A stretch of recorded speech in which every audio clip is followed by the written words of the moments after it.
ಓಂ ಶ್ರೀ ಗುರು ಬಸವಲಿಂಗಾಯ ನಮಃ. ನನ್ನೆಲ್ಲ ಪ್ರೀತಿಯ ವೀಕ್ಷಕರುಗಳಿಗೆ ವಚನಗಳು ವಿತ್ ಮುಗುಳುನಗೆ ಚಾನಲ್ಗೆ ಆತ್ಮೀಯವಾದ ಸ್ವಾಗತ. ಮನುಷ್ಯ ಮಾಡಿದ ಪಾಪ ನಿಜವಾಗಿಯೂ ಅವನನ್ನು ಬಿಡುತ್ತದೆಯೇ?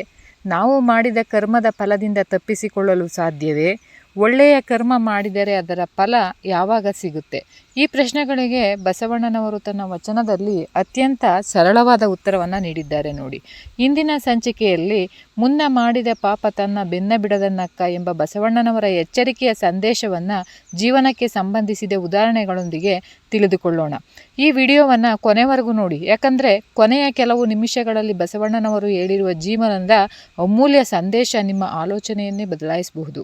ಬನ್ನಿ ಅಂತಹ ಒಂದು ವಚನದ ಹಿಂದಿನ ವಿಡಿಯೋದ ವಚನದ ಮುಂದಿನ ಭಾಗವನ್ನು ನೋಡೋಣ. ಒಡಲನುರಿಗೊಂಬುದು ಒಡವೆಯ ನರಸು ಕೊಂಬ, ಕಡುಗೂಪ ಮಡದಿಯ ಮತ್ತೊಬ್ಬ ಚೆನ್ನಿಗ ಕೊಂಬ. ಈ ಸಾಲುಗಳಲ್ಲಿ ಬಸವಣ್ಣನವರು ಲೋಕದ ಸಂಬಂಧಗಳ ನಿಜವಾದ ಸ್ವರೂಪವನ್ನು ತಿಳಿಸ್ತಾರೆ ನೋಡಿ. ಒಬ್ಬ ವ್ಯಕ್ತಿಯ ಬಳಿ ಸಂಪತ್ತು, ಆರೋಗ್ಯ ಮತ್ತು ಶಕ್ತಿ ಇರುವವರೆಗೂ ಅವನ ಸುತ್ತಲೂ ಅನೇಕ ಜನರು ಇರ್ತಾರೆ. ಆದರೆ ಕಷ್ಟ ಬಂದಾಗ ಪರಿಸ್ಥಿತಿ ಬದಲಾಗುತ್ತೆ. ಇದು ಯಾರನ್ನು ಕೂಡ ದೂಷಿಸಲು ಹೇಳಿದ ಮಾತಲ್ಲ, ಇದು ಲೋಕದ ಸ್ವಭಾವವನ್ನು ಅರ್ಥ ಮಾಡಿಕೊಳ್ಳಲು ಹೇಳಿದಂತಹ ಮಾತು. ಅದಕ್ಕಾಗಿ ನಾವು ಜೀವನದಲ್ಲಿ ಯಾರ ಮೇಲೂ ಕೂಡ ಅತಿಯಾದ ಅವಲಂಬನೆಯನ್ನು ಇಟ್ಕೋಬಾರ್ದು. ದೇವರ ಮೇಲಿನ ಭರವಸೆ ಮಾತ್ರ ಎಂದಿಗೂ ಕುಸಿಯುವುದಿಲ್ಲ. ಒಂದು ಎಕ್ಸಾಂಪಲ್ ಹೇಳ್ಬೇಕಂದ್ರೆ, ಒಂದು ದೊಡ್ಡ ಮರದಲ್ಲಿ ಸಾವಿರಾರು ಎಲೆಗಳು ಇರ್ತವೆ. ಗಾಳಿ ಬೀಸಿದಾಗ ಕೆಲವು ಎಲೆಗಳು ಉದುರಿ ಹೋಗ್ತವೆ, ಆದರೆ ಮರ ತನ್ನ ಬೇರುಗಳನ್ನು ಬಿಡುವುದಿಲ್ಲ. ಹಾಗೆಯೇ ನಮ್ಮ ಜೀವನದಲ್ಲೂ ಕೂಡ ಕೆಲವರು ದೂರವಾಗಬಹುದು, ಆದರೆ ನಮ್ಮ ಬೇರು ದೇವರಲ್ಲಿರಬೇಕು. ಆಗ ಯಾವುದೇ ಸಂಕಷ್ಟ ನಮ್ಮನ್ನು ಕೆಡಿಸಲಾರದು. ಮನುಷ್ಯನ ನಿಜವಾದ ಸಂಪತ್ತು ನಾವು ಮನೆ ಕಟ್ಟಬಹುದು, ಹಣ ಸಂಪಾದಿಸ್ಬೋದು, ಜಮೀನು ಖರೀದಿಸ್ಬೋದು, ಚಿನ್ನ ಕೂಡಿಡ್ಬೋದು.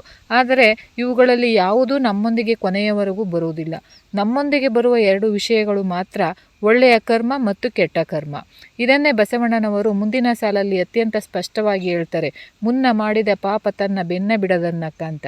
ಈ ಒಂದು ಸಾಲು ಇಡೀ ಒಂದು ವಚನದ ಹೃದಯ ಭಾಗ ಇದ್ದ ಹಾಗೆ.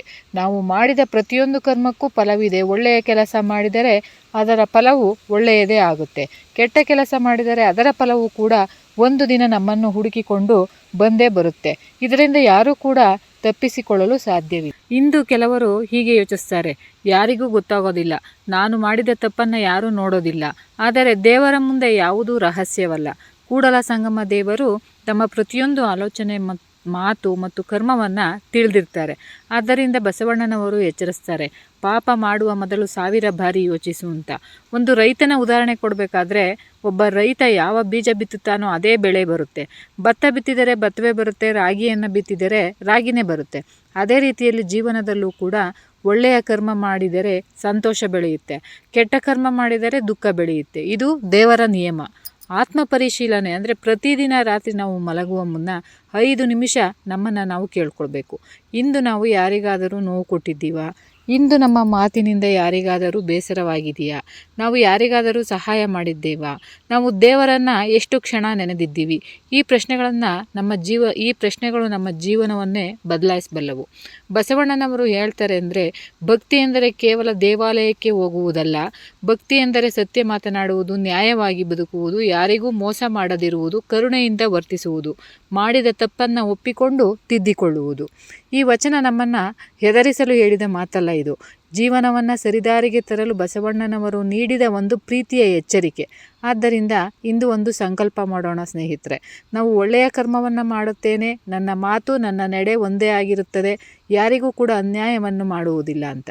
ಇದೇ ಬಸವಣ್ಣನವರಿಗೆ ನಾವು ಸಲ್ಲಿಸುವ ನಿಜವಾದ ಗೌರವ ಅಂತ ಹೇಳಬಹುದು.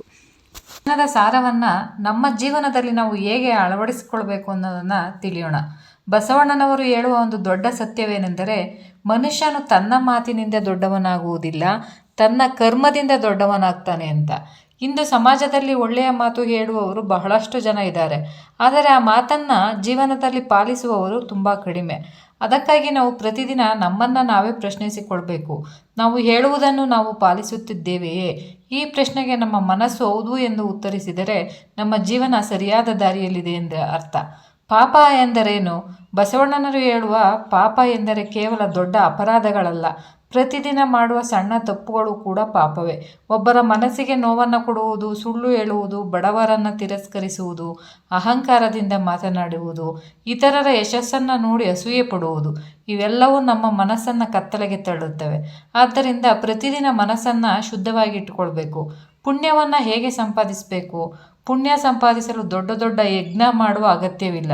ಹಸಿದು ಬಂದವರಿಗೆ ಊಟ ಕೊಡಿ, ಒಬ್ಬ ವೃದ್ಧರಿಗೆ ರಸ್ತೆ ದಾಟಲು ಸಹಾಯ ಮಾಡಿ, ಒಬ್ಬ ದುಃಖತನಿಗೆ ಧೈರ್ಯದ ಮಾತನ್ನು ಹೇಳಿ, ಮರವನ್ನು ನೆಡಿ, ಪ್ರಾಣಿಗಳಿಗೆ ನೀರನ್ನು ಇಡಿ, ಇವೆಲ್ಲವೂ ದೇವರ ಪೂಜೆಯೇ. ಬಸವಣ್ಣನ ವೃತ್ತಿ ಎಂದರೆ ಸತ್ಯ, ಭಕ್ತಿ ಎಂದರೆ ಕರುಣೆ. ಇಂದಿನ ಒಂದು ಸಮಾಜಕ್ಕೆ ಬಸವಣ್ಣನವರ ಸಂದೇಶ ಏನು ಅಂದರೆ, ಒಳ್ಳೆಯ ಉದ್ಯೋಗವನ್ನು ಮಾಡಬೇಕು, ಜೀವನದಲ್ಲಿ ಮುಂದೆ ಬರಬೇಕು. ಆದರೆ ಅದಕ್ಕಾಗಿ ಸತ್ಯವನ್ನು ಬಿಡಬಾರದು, ಅನ್ಯಾಯವನ್ನು ಮಾಡಬಾರ್ದು, ಮೋಸ ಮಾಡಬಾರ್ದು. ಪ್ರಾಮಾಣಿಕವಾಗಿ ಗಳಿಸಿದ 1 ರೂಪಾಯಿ ಕೂಡ ಅನ್ಯಾಯವಾಗಿ ಗಳಿಸಿದ 1000 ರೂಪಾಯಿಗಿಂತ ಶ್ರೇಷ್ಠ. ಮನೆಯಲ್ಲಿ ಪ್ರೀತಿ ಇರಲಿ, ಕೋಪ ಕಡಿಮೆ ಇರಲಿ, ಒಬ್ಬರ ಮಾತನ್ನು ಒಬ್ಬರು ಕೇಳಲಿ, ಮಕ್ಕಳಿಗೆ ಒಳ್ಳೆಯ ಸಂಸ್ಕಾರ ಕಲಿಸಿ, ಪ್ರತಿದಿನ 1 ವಚನವನ್ನು ಓದಿ, ಮನೆಯಲ್ಲಿ ದೇವರ ನಾಮಸ್ಮರಣೆಯನ್ನು ಇರಲಿ, ಈ ಮನೆ ಶಾಂತಿ ನೆಲೆಸುತ್ತೆ. ಈ ವಚನದ ಸಾರಾಂಶ: ಮಾತಿಗಿಂತ ಕರ್ಮ ದೊಡ್ಡದು, ಅಹಂಕಾರದ ಮನುಷ್ಯನನ್ನು ಕೆಡಿಸುತ್ತೆ, ಮಾಡಿದ ಪಾಪದ ಫಲದಿಂದ ತಪ್ಪಿಸಿಕೊಳ್ಳಲು ಸಾಧ್ಯವಿಲ್ಲ, ಒಳ್ಳೆಯ ಕರ್ಮವೇ ನಿಜವಾದ ಸಂಪತ್ತು, ಕೂಡಲ ಸಂಗಮ ದೇವರ ಮೇಲಿನ ನಂಬಿಕೆಯೇ ಜೀವನದ ಆಧಾರ ಅಂತ. ಈ ವಚನವನ್ನು ಕೇವಲ ಕೇಳಬೇಡಿ, ಜೀವನದಲ್ಲಿ ಅಳವಡಿಸಿಕೊಳ್ಳಿ. ಪ್ರತಿದಿನ 1 ಒಳ್ಳೆಯ ಕೆಲಸ ಮಾಡಿ, ಯಾರ ಮನಸ್ಸಿಗೂ ಕೂಡ ನೋವನ್ನು ಕೊಡಬೇಡಿ, ಸತ್ಯವನ್ನು ಮಾತಾಡಿ, ಕರುಣೆಯಿಂದ ಬದುಕಿ. ಆಗ ನಮ್ಮ ಜೀವನ ಬಸವಣ್ಣನವರು ತೋರಿದ ಮಾರ್ಗದಲ್ಲಿ ಸಾಗುತ್ತೆ ಅಂತ ಹೇಳ್ತಾ ಇಂದಿನ ವಿಡಿಯೋವನ್ನು ಮುಗಿಸ್ತಿದ್ದೇನೆ. ಎಲ್ಲರಿಗೂ ಕೂಡ ಹೃದಯಪೂರ್ವಕ ಧನ್ಯವಾದಗಳೊಂದಿಗೆ ಮತ್ತೆ ಮುಂದಿನ ವಿಡಿಯೋದಲ್ಲಿ ಇನ್ನೂ ಒಂದು ಒಳ್ಳೆಯ ವಚನ ಮತ್ತು ಸಾರಾಂಶದೊಂದಿಗೆ ಸಿಗುವೆ. ಎಲ್ಲರಿಗೂ ಶರಣಾರ್ಥಿಗಳು.